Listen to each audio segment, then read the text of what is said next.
9 razões para crer na mortalidade da alma. O que é a doutrina da mortalidade da alma? É que a alma, quando a pessoa morre, ela cessa, deixa de existir até o dia do juízo ou da ressurreição, da transformação do corpo corrupto para o incorrupto.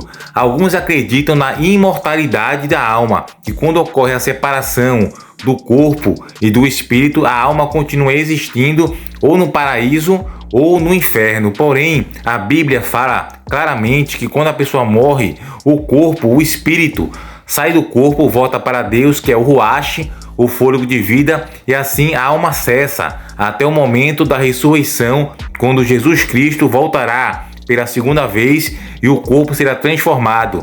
Nessa transformação, na ressurreição, é que o espírito que está com Deus voltará para o corpo e daí a pessoa volta a ser uma alma vivente, terá consciência retornada novamente. Neste vídeo vamos falar de 9 razões para crer na mortalidade da alma, que a pessoa quando morre ela fica em um estado inconsciente e não consciente, gozando das maravilhas no paraíso, já para depois, no dia da ressurreição, voltar novamente para o corpo. Ele sai de um estado de corpo desencarnado, de um espírito imaterial, e volta para o corpo material, onde não teria lógica, com base no livro de 1 Coríntios, capítulo 15. Porém, a gente acredita no que a Bíblia diz, que a pessoa morre e fica inconsciente, aguardando a segunda volta de Jesus Cristo, para assim ressuscitar e tomar o seu corpo. Então vamos falar das 9 razões para crer na mortalidade da alma. A primeira, porque o homem é uma alma e não possui uma alma. Mas qual é a diferença? Em Gênesis capítulo 2, versículo 7, nos deixa claro que Deus formou o homem do pó da terra, o corpo, soprou nele o fôlego de vida, espírito, e como resultado disso, o ser humano tornou-se uma alma vivente, não obteve uma alma. Que o fôlego de vida não é uma alma imortal implantada no ser humano, como ocorre em filmes de Hollywood ou até mesmo em desenho animado, aquele famoso espírito desencarnado, um fantasminha, um fantasma que é o protótipo da pessoa, porém de maneira imaterial. Isso fica claro pelo fato de que exatamente a mesma palavra no original hebraico, ruach, que é traduzida por espírito, é usada tanto em relação aos seres humanos quanto aos animais. Em Gênesis capítulo 7, versículo 15, também em Gênesis capítulo 7, versículo 21 ao 22, Eclesiastes capítulo 3, versículo 19 ao 20, Gênesis capítulo 6, versículo 17 e Salmos capítulo 104, versículo 29. A Bíblia não faz sequer a menor distinção entre eles. O espírito de toda a carne entrou na arca de Noé, e não foram apenas seres humanos que lá entraram, como está em Gênesis capítulo 7, versículo 15. Segunda razão, porque há várias citações bíblicas da morte da alma. Deus nos diz em Ezequiel capítulo 18, versículo 4 que, abre aspas, a alma que pecar, essa morrerá. Da mesma forma, Pedro nos diz que toda alma que não ouvir a este profeta será exterminada do meio do povo. Em Atos capítulo 3, versículo 23, Balaão pediu que sua alma morresse, a morte dos justos. Em Números capítulo 23, versículo 10, Deus diz que a alma que profanar o sábado seria eliminada. Êxodo capítulo 31, versículo 14, e Josué, ao conquistar Jericó, exterminou toda a alma, nefesh, que nela vivia.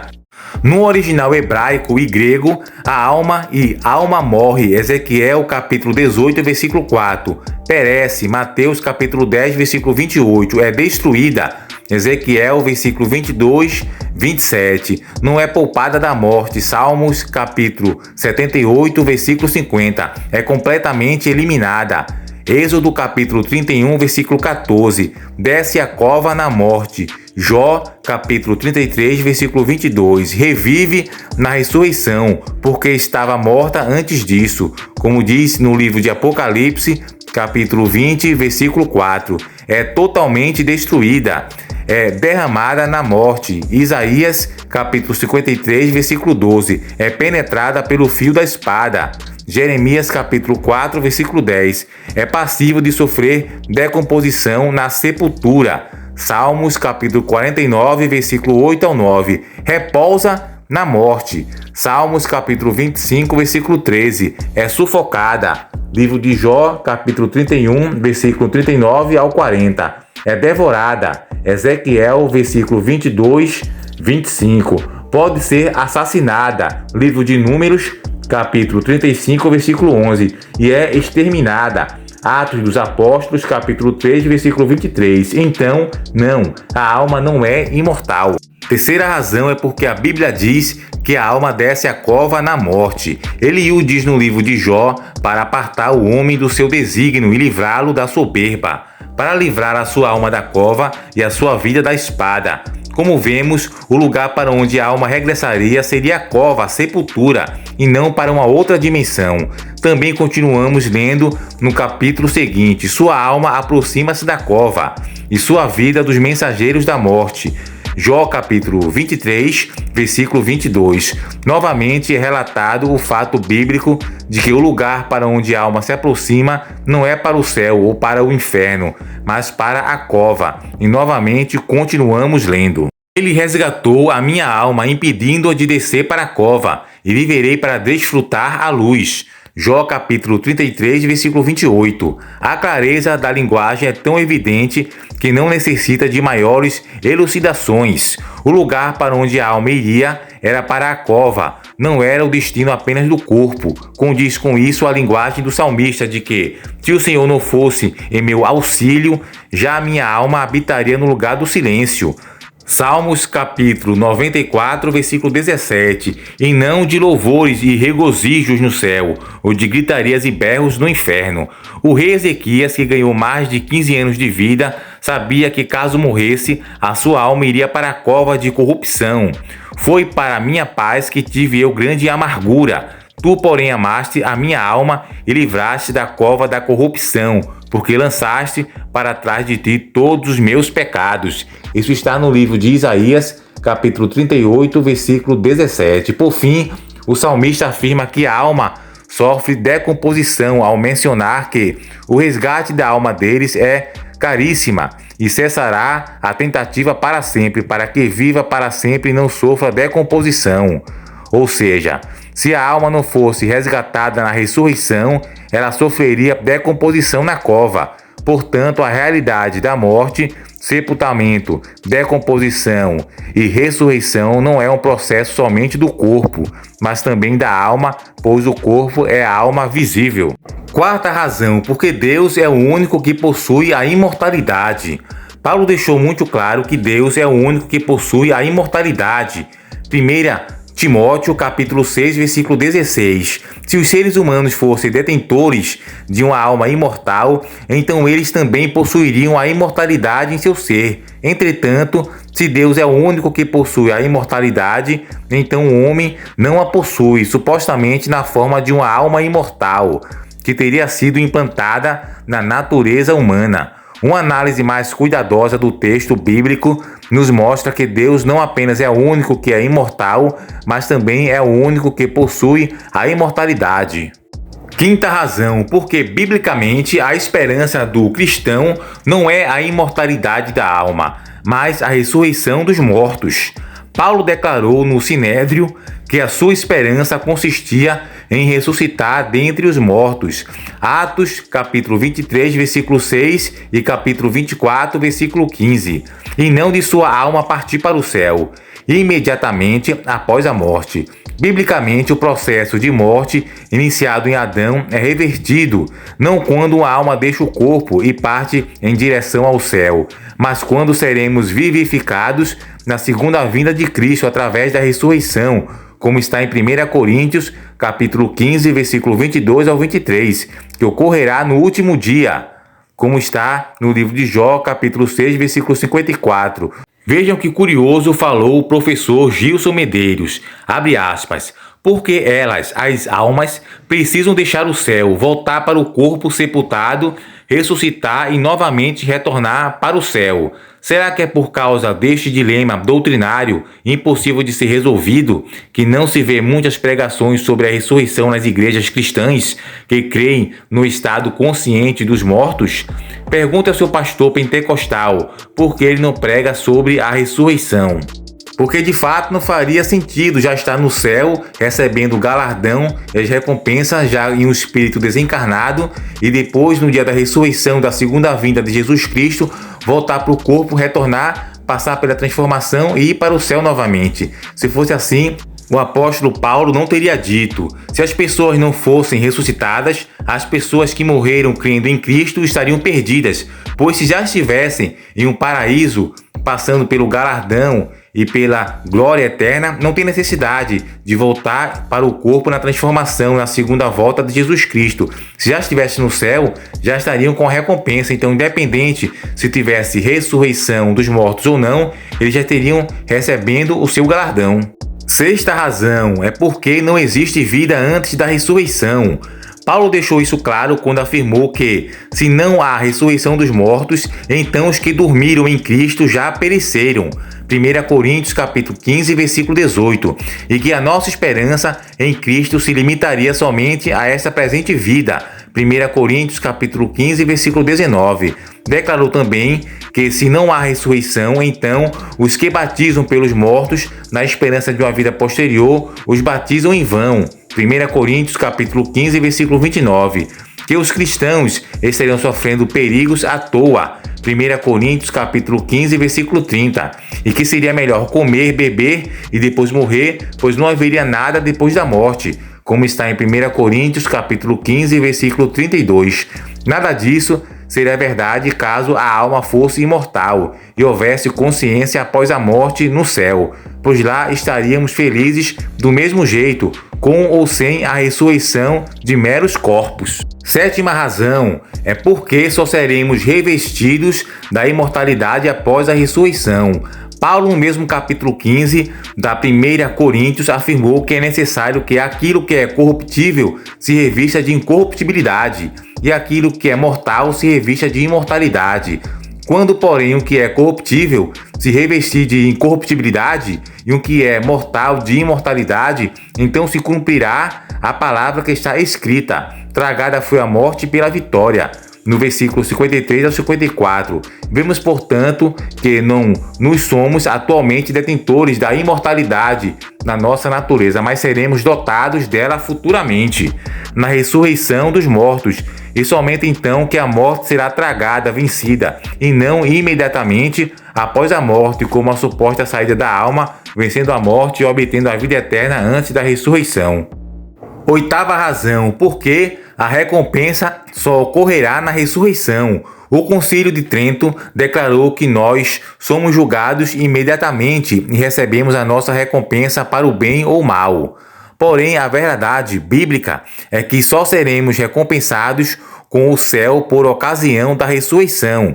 Isso fica claro quando o próprio Cristo diz que a recompensa virá na ressurreição dos justos, em Lucas capítulo 14, versículo 14, e não imediatamente após a morte. Além disso, a promessa feita a Daniel foi que ele descansará e então no final dos dias se levantará para receber a herança que lhe cabe. Está no livro do profeta Daniel, capítulo 12, versículo 13.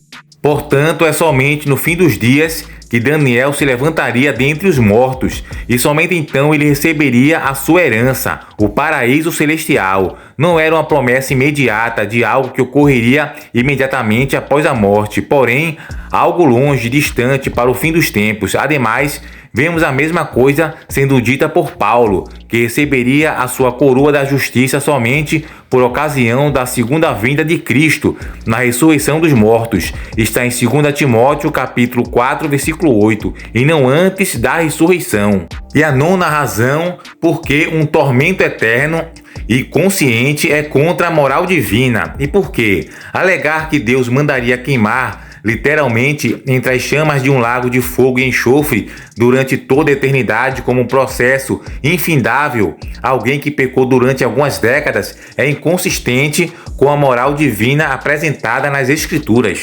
O princípio básico é que Deus é justo e um justo juiz, como diz em Timóteo, capítulo 4, versículo 8. Se até um juiz ímpio não seria capaz de determinar um tormento infinito por pecados finitos, quanto menos Deus, que é o ápice da justiça.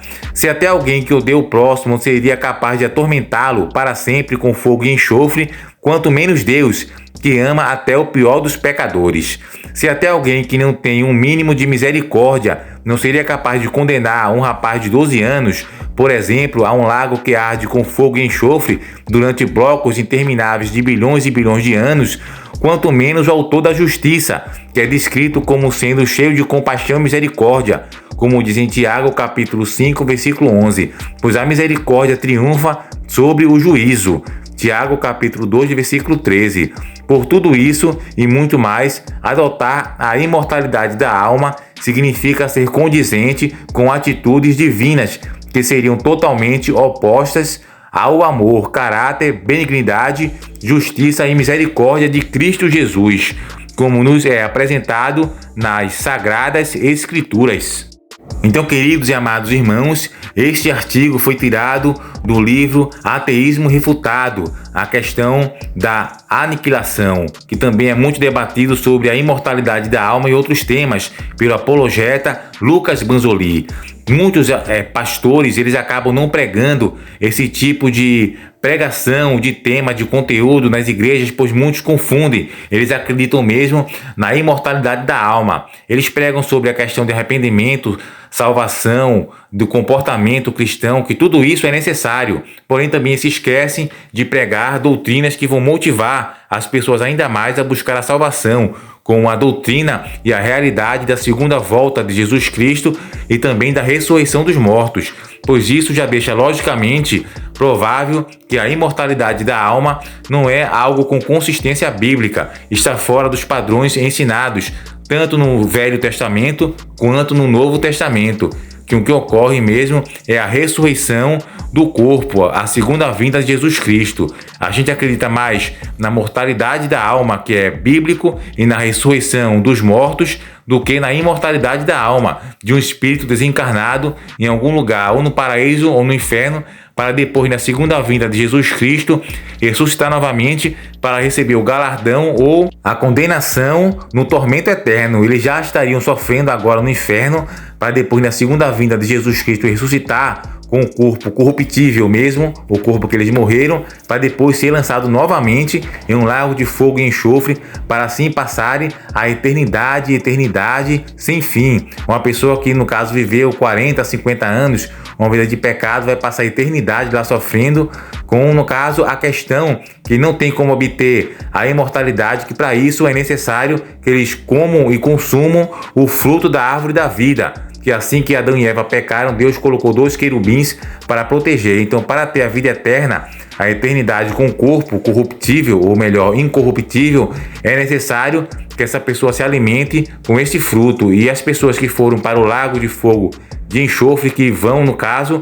elas não terão consumido este fruto, então não terão a imortalidade, eles sofrerão a condenação conforme o que fizeram aqui na terra, até serem exterminados. Tudo isso está na Bíblia, basta estudar as Escrituras Sagradas. A imortalidade da alma é apenas uma doutrina pagã que adentrou no cristianismo. Então, que todos vocês possam observar e entender sobre esta questão. Existem vários versículos na Bíblia que falam sobre a questão da aniquilação final.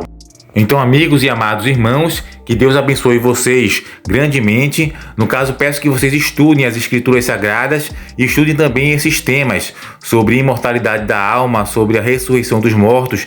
Leiam a carta de 1 Coríntios completa para entender mais sobre essa questão e esses assuntos, certo? E não a gente ficar apenas com briga, com debates de vaidades, qual é a doutrina certa, mas apenas estudar e respeitar a opinião dos outros. Se alguém acredita na imortalidade da alma, ok, mas é bom também questionar esses tipos de assuntos para você ver se faz mesmo sentido a questão de a pessoa já estar em um lugar depois que morre e depois voltar na ressurreição para receber o mesmo galardão, pois como Paulo fala claramente na carta de 1 Coríntios. Então, que todos vocês possam se conscientizar sobre esse assunto e estudar mais sobre essa questão do espírito desencarnado vivendo fora do corpo, em um lugar no inferno ou até mesmo no paraíso como espírito desencarnado, que essa doutrina também vem muito do espiritismo de Allan Kardec e outras religiões pagãs, e não do evangelho. Então, que Deus abençoe vocês grandemente. Até o próximo vídeo.